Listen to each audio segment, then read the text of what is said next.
humor de Gila es inagotable y es imposible reducir a un solo capítulo, ¿no?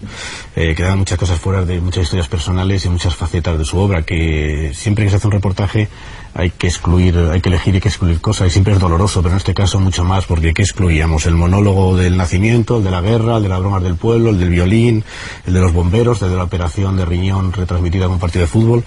Es difícil, ¿no?, de elegir. Entonces, porque es imposible que funcione mal, ¿no? Porque, como dice Forges en el reportaje, Gila es un legado, y los que no conocen su humor, que son muy pocos, se enganchan enseguida, y que los que lo conocen, incluso de memoria, disfrutan el doble, ¿no? Porque se ríen antes, durante y después del chiste, ¿no?, del gag. Es verdad, José María, a casi todo el mundo le gustaba mucho Gila. Hay mucha gente que dice que tu sentido del humor recuerda al de Gila, porque los dos sois sutiles, no apostáis por la agresividad, hay mucha ternura. ¿Tú qué crees? Bueno, es muy distinto, porque yo hago caricatura política y él hacía caricatura social.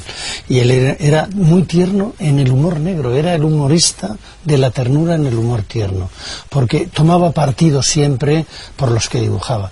Y la verdad es que a mí me gustó siempre Gila. Yo imitaba a Gila antes de saber que era dibujante. Cuando tenía 18, 19, 20 años, me sabía de memoria el del violín, el de la guerra, y los hacía en teatrillos, en temas de juventud.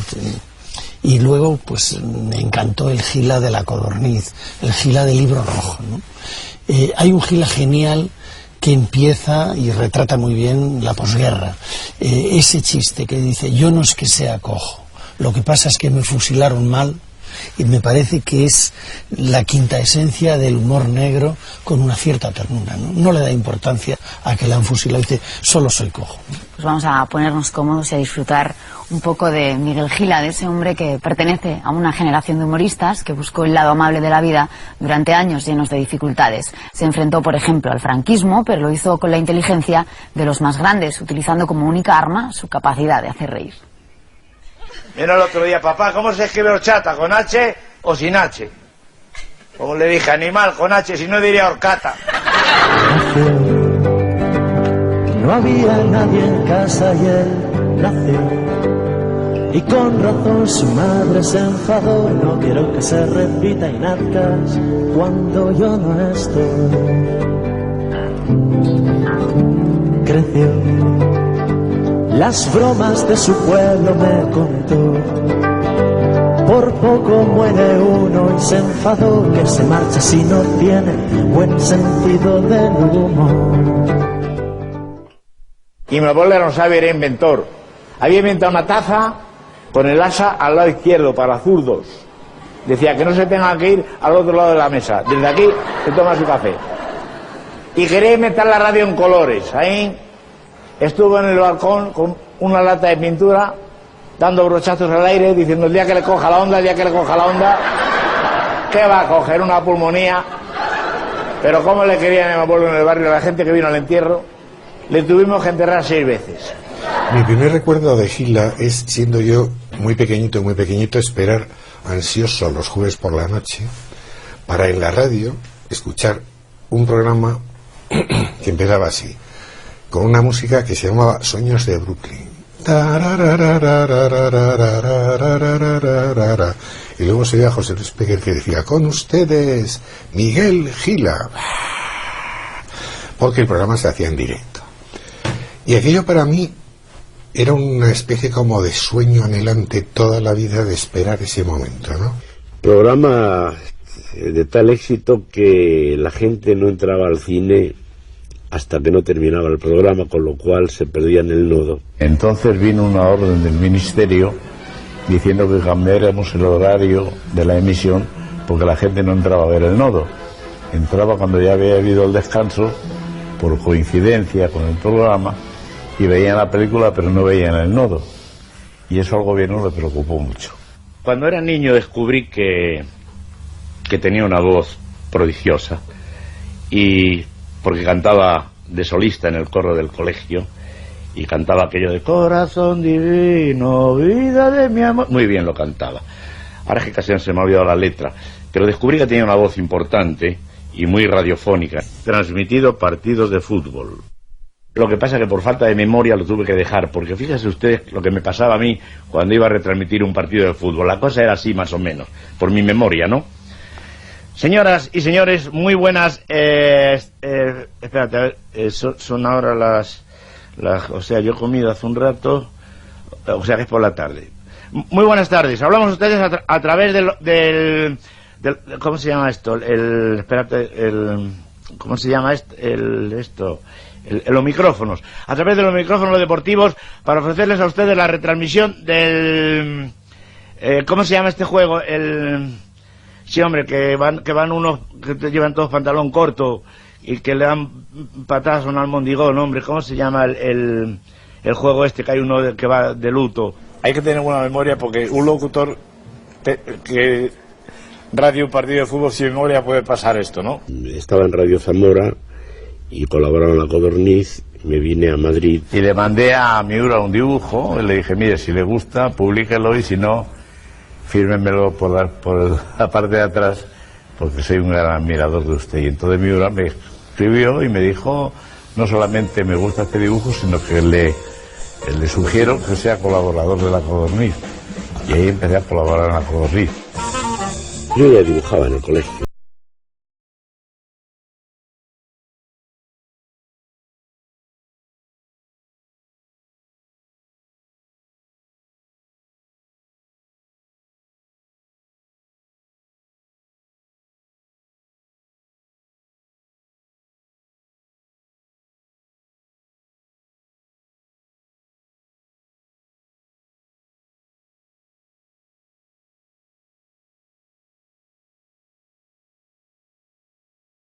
Trae el absurdo, porque la gente cree que ser solemne es importante y es estúpido.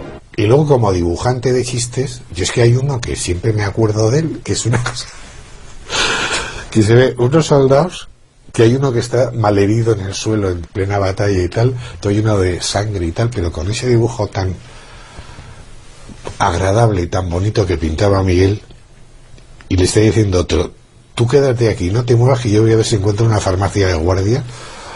Y otro que era precioso, pero este ya es absolutamente surrealista, ¿no?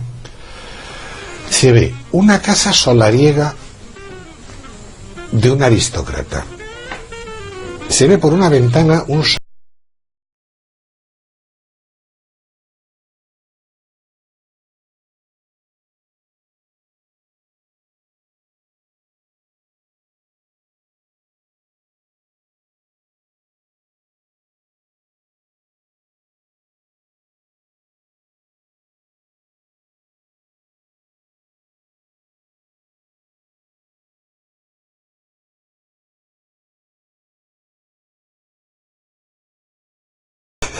es una chorrada. Y dice el conde, qué verano. Y hubo alguien que me dijo, ¿por qué no escribes algún monólogo? Porque siempre es la misma cosa de salir a recitar un poema o salir a recitar. Y entonces se me ocurrió escribir un monólogo y llevárselo a Antonio Casal y me dijo, yo no, esto no lo hago yo, pues esto es un disparate o nada.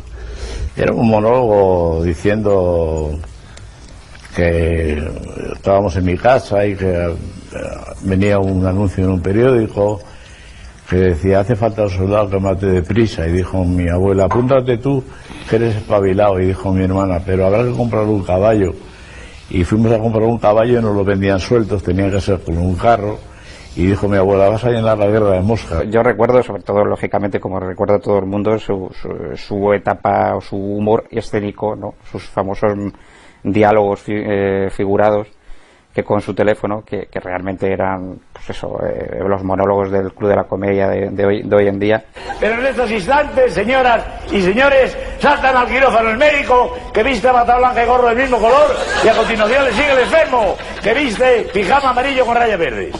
El enfermo lleva ojeras de luto por la muerte de un compañero la semana anterior.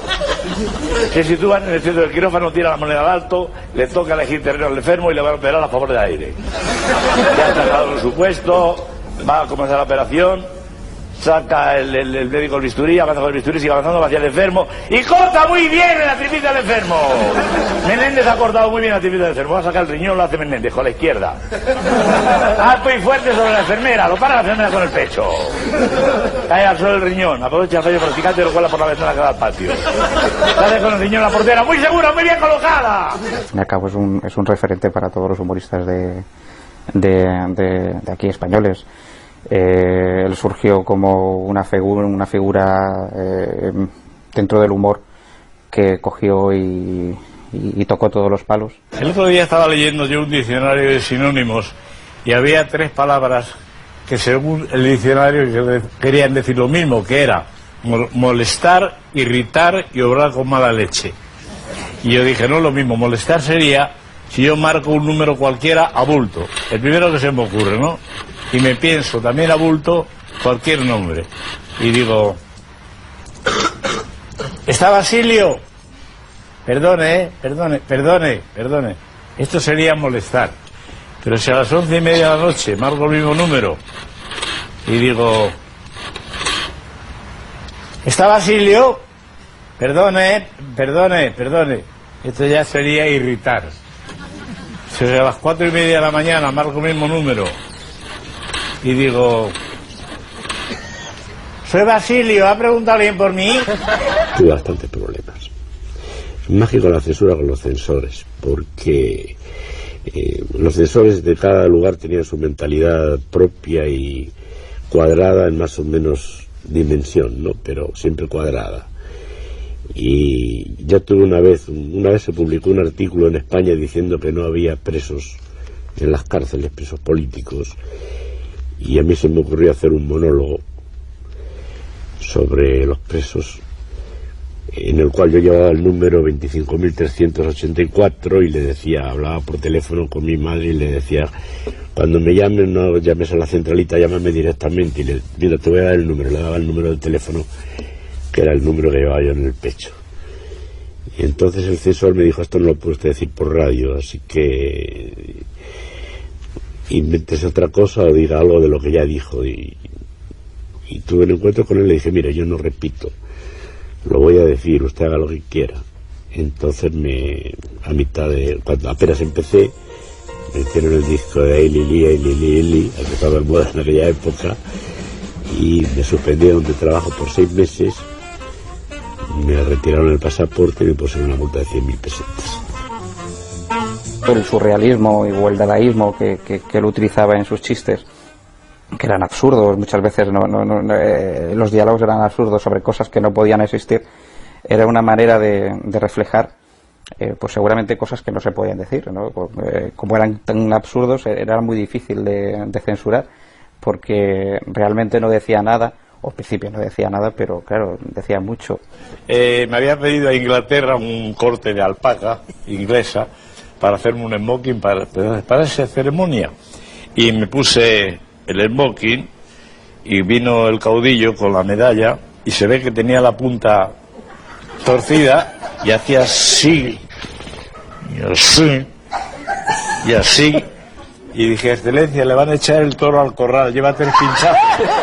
Como en aquella época el poder era un gigantesco martillo que se llevaba por delante o que dejaba bajo sí, pumba, a todo. Yo creo que el humor de Gila era tan inteligente que era imposible que el martillo se diera cuenta ni de que existía. Pero es que incluso cuando levantaba el martillo hasta que llegaba, Gila ya estaba en otra parte y era muy complicado la mente de Gila. O sea, ¿cómo metes en la cárcel a un payaso, por ejemplo? Que es el tremendo problema de las dictaduras, ¿no? Nada, ni con el hacha, macho. Tenía ya una indigestión de dictadura. Por otra parte, me estaba vetada la televisión y en aquella época que ponía en España exporta calidad, y dije, bueno, me pongo un sello en una nalga y me voy a América como calidad exportada. Es un aparato muy divertido, pero no hay que equivocarse de número, porque yo me acuerdo que me equivoqué una noche a las 4 de la mañana, me dio una pena. Pobre hombre, dije, discúlpeme que la haya despertado a estas horas. Y dijo, no importa, me tenía que despertar igualmente porque estaba sonando el teléfono. Hubo una época en que trabajé muy poco tiempo en pareja con un gran amigo, creo que el mejor amigo que he tenido, que se llama José Luis Ozores Peliche. Y entonces trabajamos una temporada juntos. Y había los problemas de los viajes y esas cosas que de pronto nunca estábamos de acuerdo. Yo tenía mucho interés en ir a América y José Luis no quería ir, y bueno, entonces pensamos que era mejor trabajar cada uno por su cuenta, aparte de que él era un primer actor de una gran dimensión, como lo demostró en el Carabobo de los Cuatro Coroneles, y lo mismo hacía eso que hacía El Tren de París o una comedia.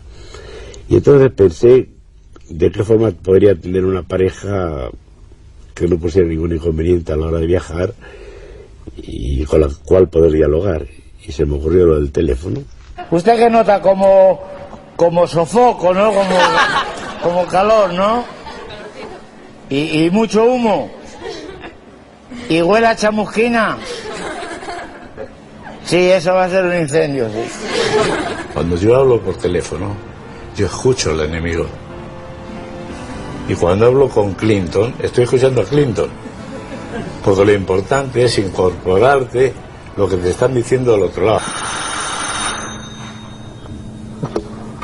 ¿Sí? ¿Quién es? Soy yo, ¿quién es? Hola. Sí, dime. ¿Ah? ¿Qué te le había ¿eh? No, sí, ¿eh? Pues fíjate, venga. ¿Eh? No. Sí. Bueno, pues si te dímelo, ¿eh?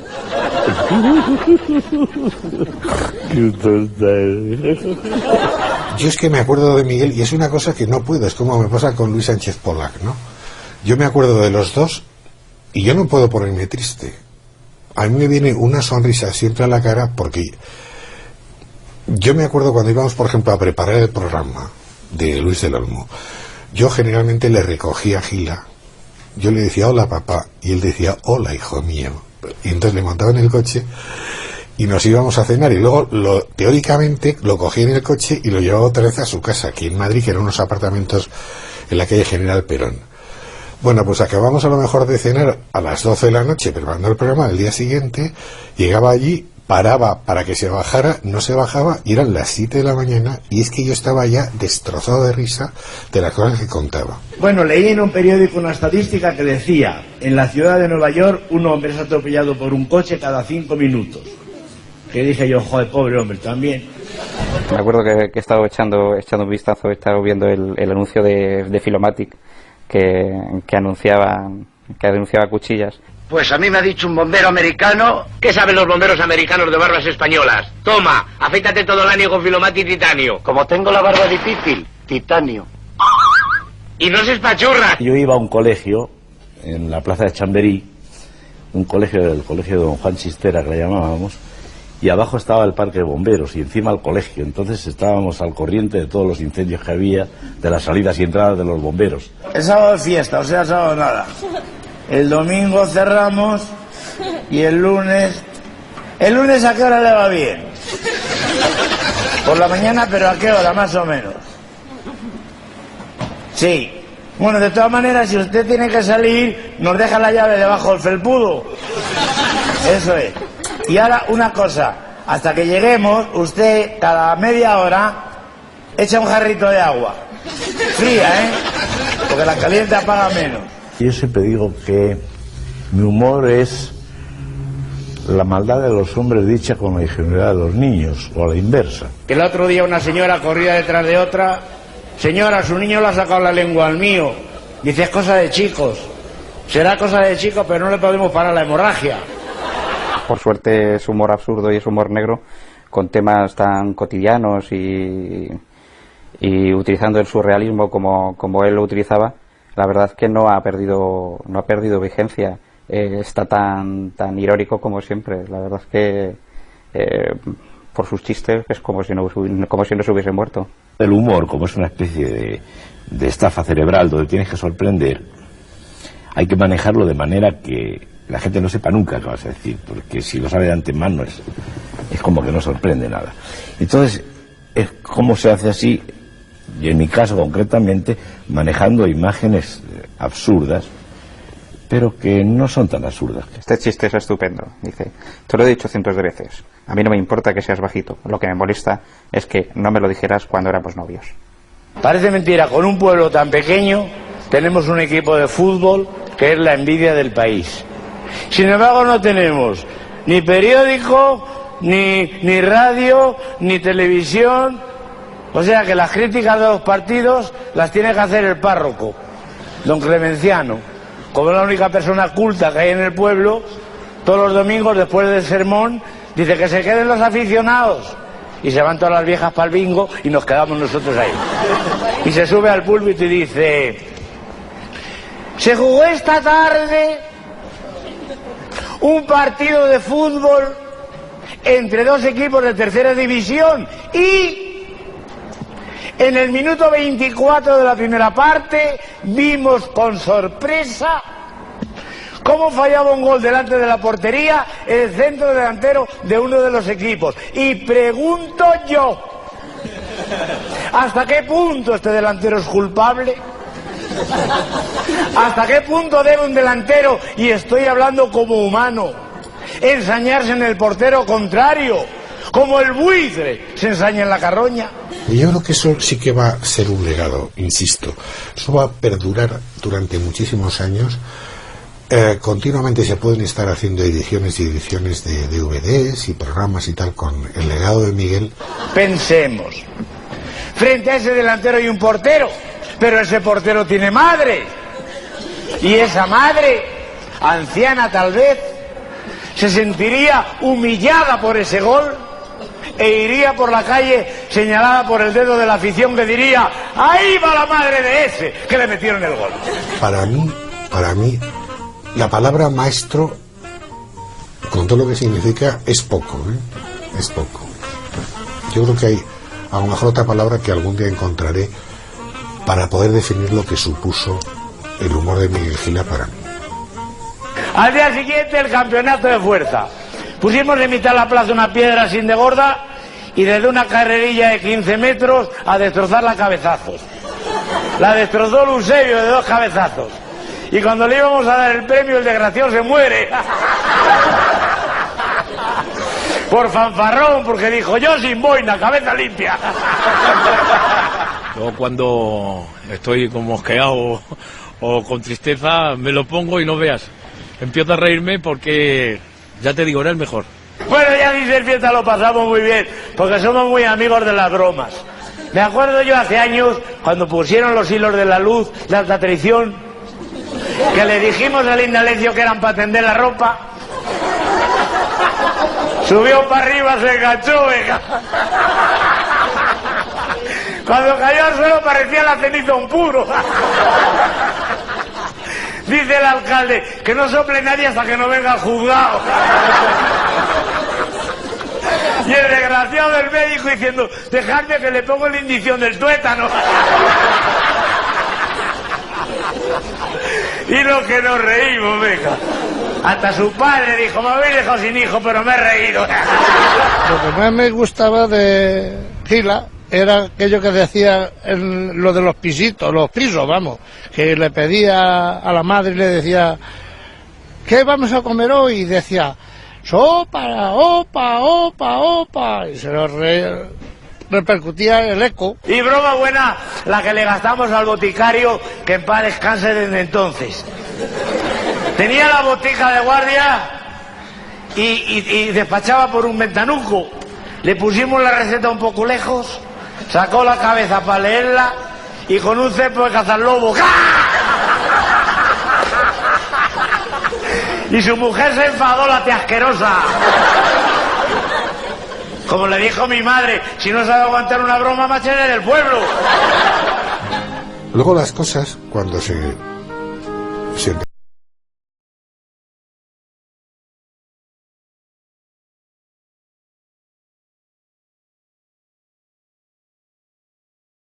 pero hombre, ¿cómo no ha oído usted antes?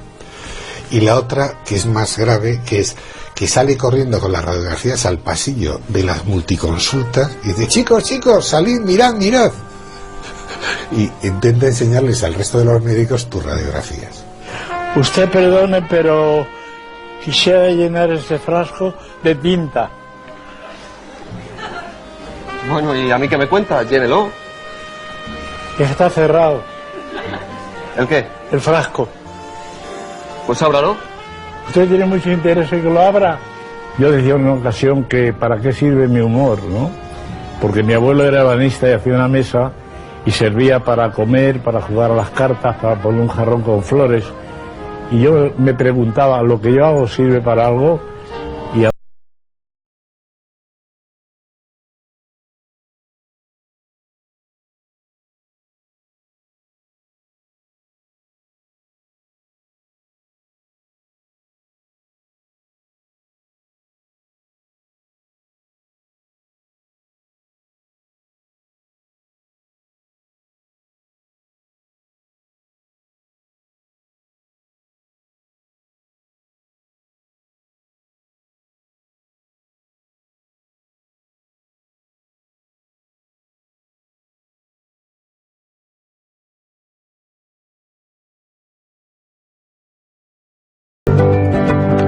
No había nadie en casa y él nació. Y con razón su madre se enfadó. No quiero que se repita y nazcas cuando yo no esté. Creció, las bromas de su pueblo me contó. Por poco muere uno y se enfadó, que se marcha si no tiene buen sentido del humor. José María Gila ha servido de fuente de inspiración para muchos humoristas de hace 30, 40 años.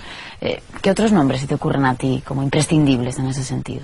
Bueno, Chumi Chúmez, que también nos dejó hace mucho, pues era otro monstruo. Yo creo que todos ellos son descendientes directos de Goya y de los surrealistas. El humor español debe mucho a Velázquez en cierta medida, y el humor negro nace en gran parte de Goya y de los enanos de Velázquez.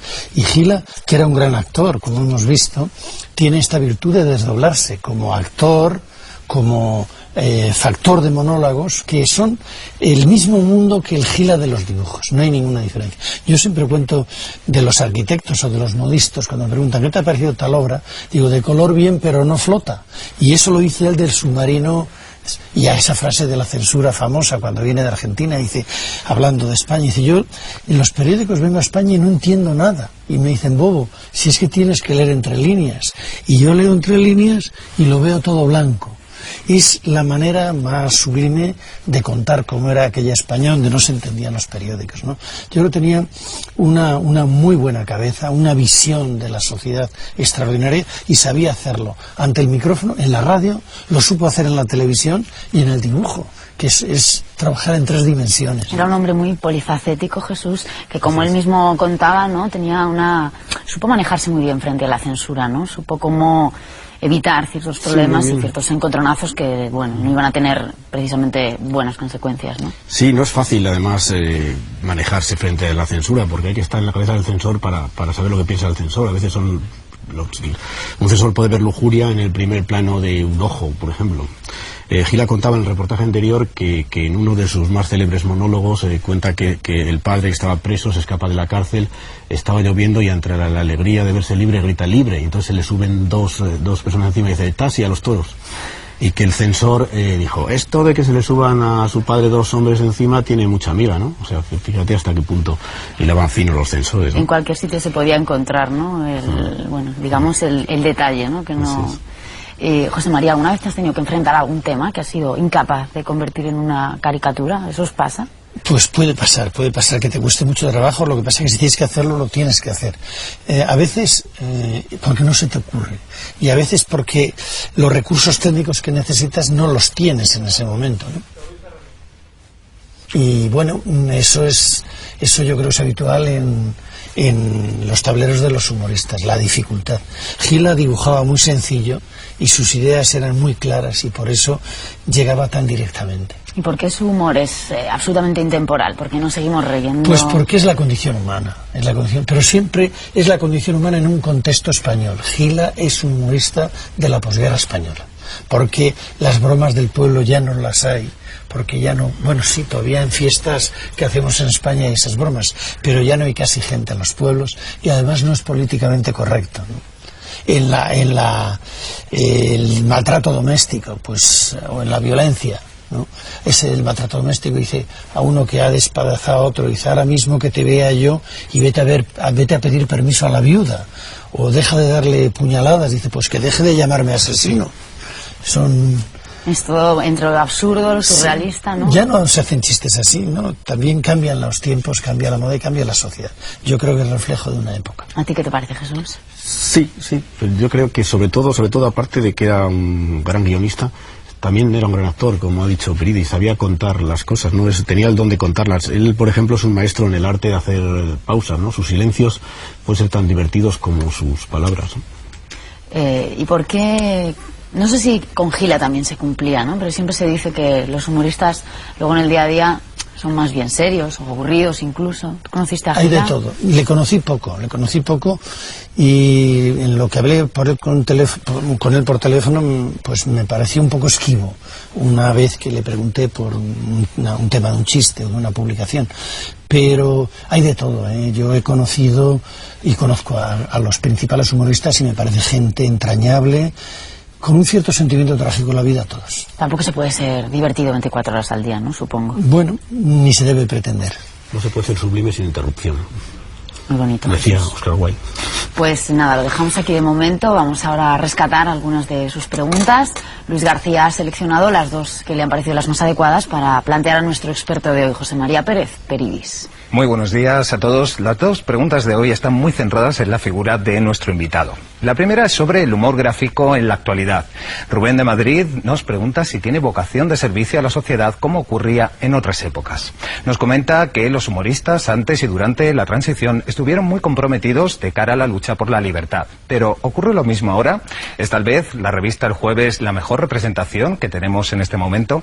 La segunda nos la plantea Ana Morales de Oviedo. Nos cuenta que siempre existe una predisposición positiva del ser humano hacia la risa y lo cómico, hacia el humor. Reírse de situaciones que reflejan la realidad cotidiana, ridiculizándola o exagerándola, es algo natural, propio de nuestra especie. Y ante esto, quiere preguntar a nuestro invitado qué le motiva de la política para que sea objeto exclusivo de su trabajo como humorista gráfico. María. Bueno, a la primera, es que las circunstancias son distintas. A la salida del franquismo había una extraordinaria generación de humoristas que podían haber sido otra cosa, pero que derivaron a humoristas. Y entonces, bueno, hicieron bien su trabajo y era luchar por la libertad, sí, pero sobre todo abrir fronteras. Luchar contra la censura, sí, pero no era luchar contra la censura, era expresarse. Y entonces, lógicamente, estaban por la libertad. Y hicieron un gran trabajo. Es una generación a la que debemos un gran homenaje, ¿no?